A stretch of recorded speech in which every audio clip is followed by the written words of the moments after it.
TV პირველის მაყურებლებს. გონია რომ ქართული ოცნება ძალიან ცუდ მდგომარეობაშია რეალურად, ანუ 7 და აუღელვებელი ფასადის მიღმა არის დიდი შიში და მათი დიდი შიში უკავშირდება მათ არაღიარებას, საქართველოს მოსახლეობის დიდ უკმაყოფილებას, რაც დაინახეს ფარს არჩევნებში და ასევე საერთაშორისო რეალური აქტორების მიერ მათ არაღიარებას. რეალურად მეგობარი აღარ დარჩათ. Ну, თქვა თუ არ გამოურიცხავთ ვიქტორ ორბანს, რომელიც სიტუაციური მეგობარია, სჭირდება, რაღაც სარგებელს ხედავს, თუმცა ვერ არის ესეთი ძლიერი მეგობარი. ამავე დროს ძალიან დიდ ზიანს აყენებენ ეს ადამიანები ქვეყანას. პრინციპში მათი ერთადერთი მიზანი არის გადარჩენა და რას ნიშნავს მათთვის გადარჩენა, რომ სამუდამო სიცოცხლის მსურველი ფულზე და ძალაუფლებაზე გაგიჟებული ადამიანის სამსახური გააგზავნონ და მისი სრულები შეასრულონ და ვისაუბრია ამაზე ამ ეთერში, რომ მას დათრგუნული ყავს მთელი ქართული ოცნება, ანუ ის არის დიდოსტატი, როგორ დაიმორჩილოს თავის ნებაზე სხვა ადამიანები და სრულად დამორჩილებული ყავს ეს ადამიანები. ბოლომდე ვერ ვიგებ, ახლა ირაკლი კობახიძე პარალელურად ჩრდილოეთის ბრძანებებსაც ასრულებს მარტო მისას, მაგრამ ასეა თუ ისეა, თუ ისინი ერთად ასრულებენ, ფაქტია, რომ ისინი უფრო და უფრო ანგრევენ თავის ქვეყანას, როგორ ანგრევენ, სპობენ თავისუფლებას.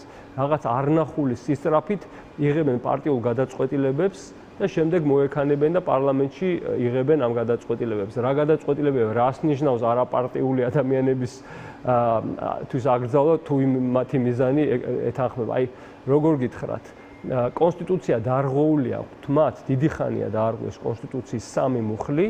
ევროკავშირისთან ინტეგრაციიდან გადაუხვიეს, საქართველო აღარ არის სამართლებრივი ქვეყანა, ხელისუფლება აღარ ეკუთვნის ხალხს და ამის გაგრძელება. პრინციპში გასაკვირია, არ არის გასაკვირი, საშიშად ჩანს, ამავე დროს ჩვენ საზოგადოებას ნამდვილად შეგვიძლია რომ გული მაგრად გქონდეს, ჩვენ ახლა ვლინდება რა არის ქართველიერი, ვისი შნო გვაქვს და ჩვენ თუ ვართ შოთა რუსთაველის, ილია ჭავჭავაძის, ვაჟა ფშაველას, სულხან საბა-ორბელიანის გენის მატარებელი ხალხი, ჩვენ უნდა გამოვავლინოთ ეს. აი ხა ეს მომენტი არის და ჩვენ მე მჯერა რომ ჩვენ შეგვიძლია ძალიან ბევრ ძალიან შესანიშნავ ადამიანს ვხედავ ლიდერებს, სხვა ადამიანების მედგრობას, რომელიც თავის თავში შეძლევენ და სიძნელეებს მიუხედავად ყველაფრისა და მე მჯერა რომ ქართველიერი გაიმარჯვებს და ახლა გადამწყვეტ ფაზაში შევდივართ. აქ დავამატებ რომ ჩვენ როგორც ერმა არავიღეთ გადამწყვეტი ბრძოლები რამდენჯერმე. ანუ ამ რეჟიმის შეტევას ნაწილი ხალხი ეკვეთებოდა, ერკინებოდა, რაღაცა ხან ნაწილი პასიური ხდებოდა, რაღაცა ნაწილი სხვა რამეს აკეთებდა. ეს მოხდა, რა ვიცი, პრეზიდენტის სასახლის დატოვების დროს, რუსული კანონების დროს, შარშან შემოდგომაზე და დეკემბერში ძალიან დიდი პროტესტების დროს. ანუ ბოლომდე არ მივედით.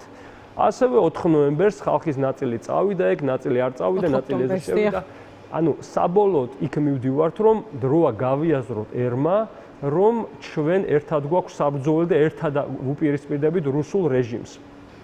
სამწუხარო სურათს ხედავ ახლა, რომ ამ ორი პარტიის გაუქმების, თუ შეიძლება ბევრი პარტიის გაუქმების სავარაუდო ფონზე ჩნდებიან ახლები. შეიძლება ნორმალური ხალხი ხა არ მინდა ზოგიერთ მათგანს ვიცნობ და რაღაც პატივსცემად გონებას, განსწავლულობას, ამავე დროს ყველამ უნდა გაზომოს ახლა სხვის უბედურებაზე, რომ თავისი საშენებას არ შეეცადოს და გაიაზროს, რომ ჩონგური საქართველოს იმები ჩვენ ვართ ყველაო, ერთი მათგანის რომ გაწყდეს, მაშინვე უნდა შველაო. ანუ თუ ვინმეს გონია, რომ რომელიმე ამ დიდი პარტიის ან ნაციონალური მოძრაობის, ან ახლის, ან დროას, ან სხვა ესეთი გაერთიანების გარეშე დანარჩენები შეძლებენ, რომ ისინი გახდნენ ლიდერები, მათი ადგილი დაიკავონ და ღირსეული ოპონირება გაუკეთონ ქართულ ოცნებას, ეს მგონია შეცდომა. პირიქით მგონია, რომ ყველა ეს ადამიანი უნდა გაერთიანდეს და ეს არის ამბავი, რომ თავისუფალი ადამიანები გაერთიანდნენ, ბოროტი ძალის რუსეთის სამსახურში მყოფი და საკუთარი თავის ერთი კაცის სამსახურში მყოფი ადამიანების საპირისპიროდ მათ ნაწილს დაანახონ, რომ ჩვენ საქართველოსთვის კარგი გვინდა და ის კონსერვატორი მოსახლეობა, რომელიც მოტყუებულია, დაანახონ იმათ, რომ არა ისინი რაღაც ისეთ ქრისტიანობის და ევროპის გზას კი არ პირდებიან, როგორც ამას გეუბნიან, სინამდვილეში ბიძინას გზას პირდებიან და პუტინის გზას პირდებიან და ხალხო გადმოდით თავისუფლების ხარისხს და ჩვენ ერთად საქართველოს თავუბრუნოთ თავისუფლება და სამართლიან არჩევნებში მე გამოჩნდეს ვინ არის ძლიერი და სანამ არჩევნებზე მივალთ მანამდე ეს უნდა არ მინდა, მაგრამ ჩვენი გასაკეთებელია რომ შევქმნათ მომავალი, ანუ რა იქნება ის მოცემულობა საიმედო და კომპეტენტური ადამიანების ჯგუფი და წესები თამაშის, რომლებიც ქართული ოცნება რომ ხელისუფლებას მიატოვებს და ის მიატოვებს ხელისუფლებას, აი იმ მომენტიდან არჩევნებამდე ვინ მიიყვანს ქვეყანას და როგორ მივა. აი ეს მოცემულობა გვაქვს შესადგენი და დასამთავრებელია. ახლა ჩვენ უნდა დავამთავროთ ერთმანეთში კინკლაობა კიდევ ვიძახი. იმას გაუქმევენ და ეხლა მე აღმოცენდები და კარგი დრო აი ეს ამბავი უნდა გაჩერდეს. ყველამ თუ აღმოცენდება ამავე დროს უნდა გვახსოვდეს რომ აი ეს ფაშისტების ანუ გერმანიაში 30-იან წლებში შექმნილი ესეთი ჩანაწერია რომ ებრაელებს რომ იჭერდნენ გავჩუმდი, იმიტომ რომ არ ვიყავი ებრაელი, კომუნისტებს რომ იყავდი გავჩუმდი, პროკავშირებს და მე რომ იჭერდნენ არავინ აღარ იყო. აი ეს გახსოვდეთ ხალხო. და ძალით ჩვენი ერთობით შეგვიძლია. სიმართლით, სიმამაცით და სიყვარულით. მაგრამ ბატონიკა, ეს ერთობაზე საუბარი ეს არ ახალია, ხო? აი დარწმუნებული ვარ, რომ თქვენც ბევრი მოგისმენიათ, ბევრი პოლიტიკოსი საუბარი მოგისმენიათ ამის შესახებ, მაგრამ აი რაღაცნაირად ამ პროცესში ოცნება აი რაღაც ასე ვთქვათ, ჩარევას მაინც ახერხებდა. ნუ ფაქტია, ამაზე მეტყველებს შედეგი, ამაზე მეტყველებს პროცესი, ამაზე მეტყველებს საზოგადოების ნაწილის, ვთქვათ, ფრუსტრაცია და აი ამ პროცესში, ვთქვათ, ახალი მოლოდინზე საუბარი. როგორ ფიქრობთ, აი როგორ უნდა, რაზე უნდა იყოს კონკრეტულად ლაპარაკი, რომ აი ეს ნდობა არ იყოს, აი რაღაც შორიდან არ ჩანდეს, ხომ? და რაღაც მიუღწევალ ფაქტორად არ ჩანდეს, იმიტომ რომ ასე ოცნებაც ამბობს, რომ აი გაქრებიან ეს ადამიანებიო, ვისაც აქო რაღაცა ვინც მავნებელია, ვინც ამას ეწევა, იმას ეწევა, ამა თუ იმ საქმიანობაში არის და ამ შემდეგ ახლა ამას აღარ გავაკეთებ ამის ციტირებას და შემდეგ ამბობს ესეც რაღაცას, რომ ჯანსაღი ახალგაზრდები უნდა გამოჩნდნენ. და აი ამ რა შეგიძლიათ რო თქვა, აი აქ რას არ ამბობს ბოლომდე ოცნება და ჯანსაღი ახალგაზრდას შემთხვევაში ოცნებას როგორ აქვს საქმე, აი გამოჩენის ამ პროცესში ჩართვის და თქვა წინა ხაზზე ყოფნის.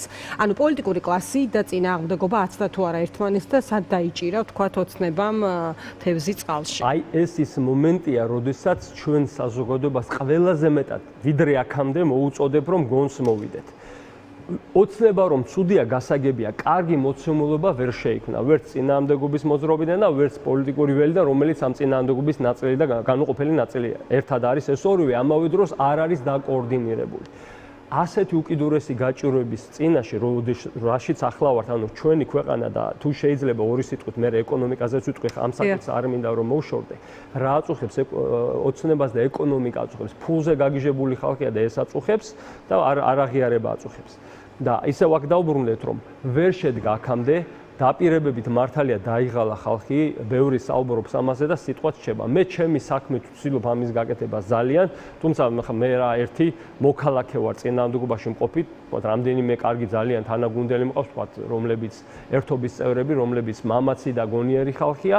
ამავე დროს ჩვენ რას გავხდებით, ერთი მერცხალი გაზაფხულს ვერ მოიყვანს და ვერც 20. აქ საუბარია რომ მთელი საქართველო ჩაიხედოს თავის თავში. მე რა ვერ გავაკეთე, მე რა მაქვს გასაკეთებელი და არა ის რომ ის სუდია და ის არ აკეთებს და ოცნების ძირითადი საქმიანობა ახლა არის კონცენტრირებული სხვების გაფუჭებაზე, სხვების გაშავებაზე, სხვების გზიდან ჩამოცილებაზე, სხვების დაპირისპირებაზე.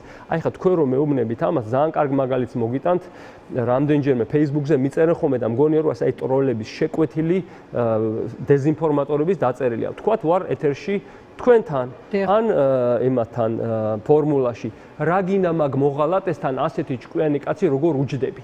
ერთი მხრივ შენს ეგოზე მოქმედებენ რომ აუ მე ჭკვიანი კაცი ვარ და მეორე მხრივ ცდილობენ რომ იმას დაგაშორონ, იმას როგორ უჯდები. აი ეს არის ამბავი და აი ხა ისინი ცუდები იყვნენ, ის ნაცები თუ ახლები თუ ყავს ყოფილი რაღაც კოლექტიური ნაციონალური მოძრაობა და მეც როცა სჭირდებათ მაცხადებენ ხოლმე უცებ ნაციონალურ მოძრაობას, თუმცა არანაირად არ მეუკვეთე, მაგრამ ახლა ვხვდები რომ ის ხალხი ჩემი სისხლი და ხორცია, როგორ შეიძლება გავწიროთ ყოფილი ნაციონალური მოძრაობის წევრები, როგორი შეცდომებიც არ უნდა დაეშვათ, საბოლოო ჯამში მათი გონება, არსება არის პატრიოტული, ზოგს იხარბემძლია, ზოგს რაღაცა მძლია. ეს მოქალაქის გადასაწყვეტია, ხო? ანუ თვითონ ამომრჩეველმა საზოგადოებამ უნდა გადაწყვიტოს ეს და ყველა პოლიტიკურ ჯგუფს თავის ადგილს უჩენს ის მისი ელექტორალური მხარდაჭერით. ანუ ეს არის დემოკრატიულ საზოგადოებაში მთავარი განსაზღვრელი, არათუ ის კანონი, ანუ ხელისუფლების რა მოუვა თავში, ხომ? ეს პროცესი ნამდვილად ვითარების დრამატულობაზე შეიძლება მიუთითებს. ეკონომიკა ახსენეთ ბატონიკა და ბოლოს მინდა რომ ამაზე ვთქვათ კონკრეტულად, აი ხშირად არის საუბარი იმაზე, რაზეც გასოცნება, რას ეჭიდება ის და რას ყიდის. აი ამაზე რისი თქმა შეგიძლია და არის თუ არა ეს ეკონომიკური საკითხები სწორედ რაღაცა მთავარი საკითხი, რასაც ის ცდილობს რომ მოეჭიდოს ამ პროცესში და რას ეჭიდება. სამ რამეზე დგას პროპაგანდის ძალიან ძლიერ მანქანაზე და თქვენ ხართ ამის დაპირისპირების ერთ-ერთი წინახაზი და ტელევიზიები და მედია მთლიანობაში ძალიან გასაფრთხილებელი, ასევე თითოეული ჩვენგანი ვართ ანტიპროპაგანდის ნაწილი, ანუ ჩვენ შეგვიძლია მას დაუპირისპირდეთ. მეორე არის ძალოვანი სტრუქტურები, რომლებიც ასევე ილევიან, ერთს გააგდებენ, მეორეს მოიყვანენ, ამას შვებიან სამწუხაროდ, ანუ იცოლიან უცნაურად და აგდებენ იმ ხალხს, მაგრამ ამავე დროს რაღაცა ძალა აქვთ და ეს მეორე ძალა, რომელსაც ქუჩის პროტესტი და სამართლიანობა უპირისპირდება, 7 სამართლიანი მომთმენი პროტესტი და ბოლოს ეკონომიკა. ესენი დგანან ადამიანებზე, ბიზნესზე, რომელსაც უნდა სტაბილურობა და სამწუხარო რეალობა, რომ ბიზნესის მნიშვნელოვან ნაწილს, არა ყველას, მაგრამ მნიშვნელოვან ნაწილს ურჩევნია თავისი ფულის უსაფრთხოება, ვიდრე ქვეყნის გრძელვადიანი მომავალი და ზოგი ვერ ხედავს უბრალოდ ფიზიკურად ამას, რა დაემართება მას. ანუ როგორ მთელ ბიზნესს დაკარგავს, მის ბიზნესს შეუმცირდება შემოსავლის წყაროები, ეგ ერთი და მეორე, ამათ რომ ფული გაუთავდებათ, მიადგებიან და ბევრს უკვე უკან მიტანინება დაუწყეს და რო იჭერენ, ვითომ კორუფციას დაძდევნა, სინამდვილეში ფულის გადანაწილება, ასე თქვა და იგივე ნარკოტრაფიკის დევნა და ანუ კონცენტრირება საკუთარ ეხლა მოდი დიდ სურათს შევხედოთ ეკონომიკაში, ძალიან მძიმე მდგომარეობა იქმნება და უახლოვდებით ამას. ანუ ბევრი ამბობს ხოლმე რომ აუ ყველაფერი კარგად არის. ახლა ოფიციალურის დას აცხადებენ ეკონომიკურს 6.9%-ს.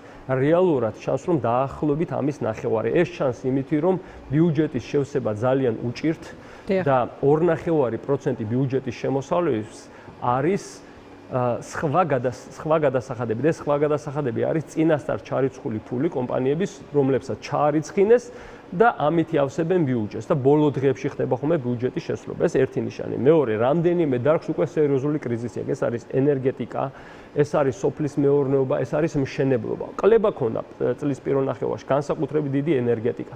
ეს ფუნდამენტური დარგებია, რომლებიც სხვებზეც გადაეცემა. ეს მეორე ნიშანი. მესამე ნიშანი არის ძალიან არარეალისტური ზრდა IT სექტორის, რომელიც არ ჩანს სად არის რეალურად ეს IT სექტორი და ასე ჩანს რომ ბევრი უცხოური განსაკუთრებით რუსული კომპანია, რომლებიც ფულს უბრალოდ ჩვენ ბანკებში აბრუნებენ, რაღაცა ნაწილ თანამშრომლებს აკეთებენ ფულს. ანუ ესა და ბიუჯეტი, მომავალი წლის ბიუჯეტი, ეს არის ძალიან მნიშვნელოვანი. მომავალი წლის ბიუჯეტში მცირდება ინფრასტრუქტურის ხარჯები, მცირდება ძალიან მცირედ, მაგრამ მცირდება განათლების ხარჯები, ასევე ძალიან სერიოზული პრობლემა აქვს უცხოურ გრანტებზე და სესხებზე დამოკიდებულებით, ანუ არარეალისტური მოზიდვები აქვს. ანუ ამ რიცხვებს უნდა შევხედოთ. და ყველაზე მთავარი ციფრი შეხედეთ, საგადასახადო შემოსავლების და დაგეგმილი აქვს 5%-ით. და ამდენივე არის უკვე ინფლაცია 5%. ანუ თუ 5% გაქვს ინფლაცია და საგადასახადო შემოსავლების 5%-ს გეგმა, ფაქტობრივად ნულოვან ზრდას გეგმა. ანუ ეს ჩვენი ნაქები ზრდა და არნახული ზრდა მიდის ნულოვან ზრდაზე. ამიტომ დიდი პრობლემები აქვს და აი ეს აშინებთ ყველაზე მეტად. დიდი მადლობა. დაგემშვიდობებით, ნიკა შურღაია, ფინანსისტი ნიკა შურღაია საუბრობდა ჩვენს ეთერში. 5 საათზე უკვე ახალი ამბების დრო არის TV პირველზე, მე გემშვიდობებით.